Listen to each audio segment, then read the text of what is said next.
So I'm going to do a little bit of a different topic that goes a little bit more into the knowledge of psychology, and it's going to be discussing different types of attachment styles. Your attachment style is formed in your early relationships with parents or any primary caregivers. And according to Mary Ainsworth, there are three major different styles of attachment. They're known as secure attachment, anxious attachment, and avoidant attachment. They affect everything from who we are attracted to, how we interact and experience our relationships, how well our relationships progress, and how they end as well. Now, first, I want to clarify that your attachment style is not your fault. It's a reaction and it's a coping mechanism to your early relationships with caregivers. And it's merely something that is intended for you to reflect and observe your own attachment styles to be conscious in creating healthier relationships for yourself in the future here on out. So give yourself compassion and patience no matter where you lie on the attachment style spectrum.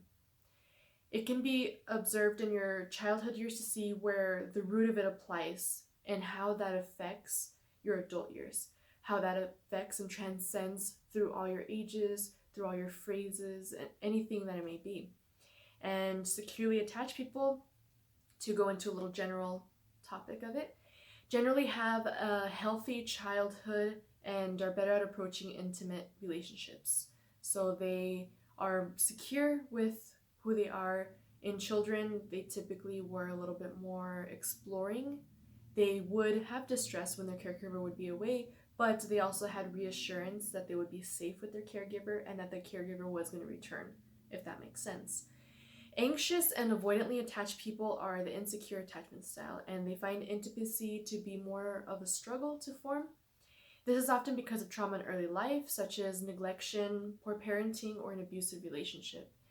So it stems from all of that, and it can be seen with children being more distressed when their caregiver is away and still experiencing that distress in a social setting with their caregiver present. Now, to get into depth, about 50% of the population are securely attached styles. And as a child, it looks like they were allowed to go and explore, like I said earlier, and they felt safe and protected at all times. They didn't feel distressed around other adults, around other children, around other caregivers. There was just a sense of security in them, and they felt a little bit more supported because the parenting style was a little bit more supportive. In adulthood, this is mirrored in not smothering the partner, to put into terms. They'll trust them to lead an independent life outside of the relationship. They'll also know when to be honest, intimate, and supportive. They are better equipped at accepting their partner's shortcomings and are responsive to what they need. There won't be any manipulation or game playing going on in that relationship. Everything's pretty straightforward and everything's pretty balanced. Not to say that arguments don't happen, like they do in every single relationship, no matter where it lies in the spectrum, but in the sense that there won't be intent to create conflict. They will be able to make points without getting defensive because of the fact that they don't feel that insecurely in the relationship. Anxious attachment styles are incredibly unhappy and worried about being too much or too little for the person they are dating. They tend to live a little bit more in ideology of what their partner is, and they get attached to their potential. They get attached to the idea of the relationship more so than the relationship they have in their reality. And this happens because it's a coping mechanism, it's a defense mechanism, and because they expect the relationships to define them. They expect them to rescue them, they expect them to complete them, if that makes sense. So therefore, a sense of codependency develops because they're afraid of being alone while also doing actions that do a self-fulfilling prophecy. So while they're afraid of being left alone, their actions will tend to create a reason why they're going to end up alone in that relationship because of that self-fulfilling prophecy. It's a little bit ingrained into them because of the fact that they have been so used to those cycles and patterns with other relationships in their lives. And they will confirm their own fears by getting clingy, demanding, or possessive of their partners. And in an attempt to alleviate the relationship anxiety, they sometimes play games to get attention that they need, that reassurance they need. They feel like their partner isn't there. So instead of communicating it, they will play a game in order to get that attention that they need from their partner, that they seek from their partner. no matter what type of attention and no matter what the reason is for that attention. And if it doesn't work out because of the fact that they tend to attract people that have the third attachment style, which is going to be known as avoidant attachment. Now, avoidant attachment styles completely avoid relationships altogether or keep people at arm's length. And they may sabotage their blossoming romances out of nowhere because they are scared their new partner will leave them. So they do it first. They'll evade first. They'll end things first, especially at the first onset of a sign of any conflict or any shortcoming or any insecurity that gets triggered in them in the relationship.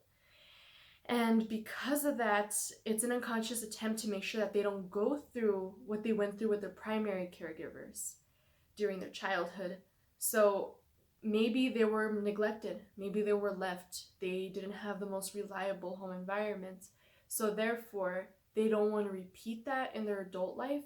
So they would rather not surrender themselves at the mercy of another individual and their feelings to another individual because there's some trauma there. And avoidant attachment styles are divided into two categories. That is dismissive and fearful. So there's avoidant dismissive attachment and avoidant fearful attachment. The dismissive avoidant people have the tendency to be emotionally distant, and they emotionally distance themselves from their partner and thus come off as if they're overly focused on themselves or they're not as involved in the relationship as the other partner is. Fearful avoidant people are afraid of being too close or too distant from their partners, which means that they struggle to keep their emotions in check, they get overwhelmed easily, and can have intense mood swings. And this is all just for educational purposes. This is in no way intended to scrutinize or make anyone feel bad. This is just to raise awareness because you are a product of your own personality and you're a product of all of the occurrences and the environment that you have grown through.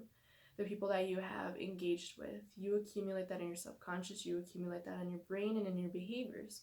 So it's completely normal. I mean, I don't know what walk of life you may have. You may not have always had the easiest walk of life, and it's understandable.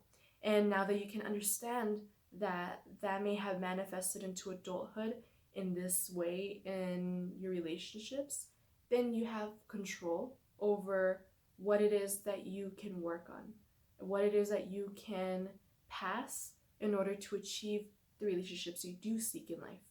So how do you break the cycle? Awareness is the beginning.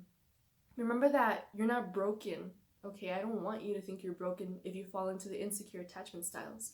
You're healing and you're capable of healthy relationships. It's better to seek relationships with securely attached people as long as you're doing the inner work. Or if you seek someone from the other attachment styles, make sure that they are also doing the inner work to avoid a cycle or a toxic relationship. If there's deep-rooted trauma that you need to address, then go to therapy to seek it and get to the root of it all, because there may be very harsh trauma that you have been through and you can't necessarily face it all alone. But if you're willing to do it head fast, here's a couple of different things that you can do to break the cycle or in combination with therapy. Be willing to acknowledge your childhood pain. It's not always going to be easy, but be willing to acknowledge that it's there. It exists. There is pain there. Bring compassion to the parts of yourself that feel abandoned. So if abandonment is a thing that you fear, learn how to bring compassion to those parts of yourself. Be the person you needed when you were younger.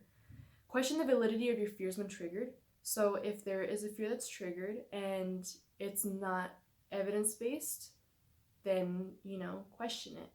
But of course, if there is something going on in a relationship that may trigger a fear and there is good reason to, there's evidence, don't dismiss your own feelings and don't dismiss your own needs either.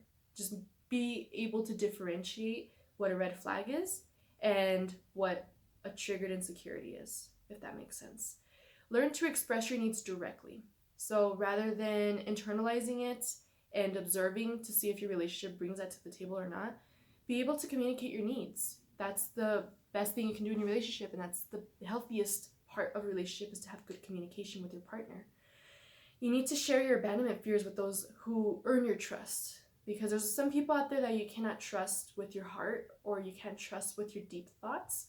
But if you do find people that you can trust, open up about your abandonment fears and be vulnerable, because vulnerability is a strength.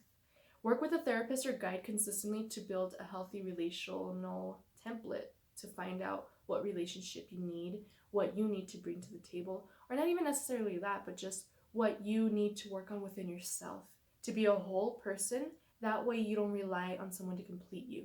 You meet another whole person, if that makes sense. Learn to own when you project or act out on your fears in unhealthy ways.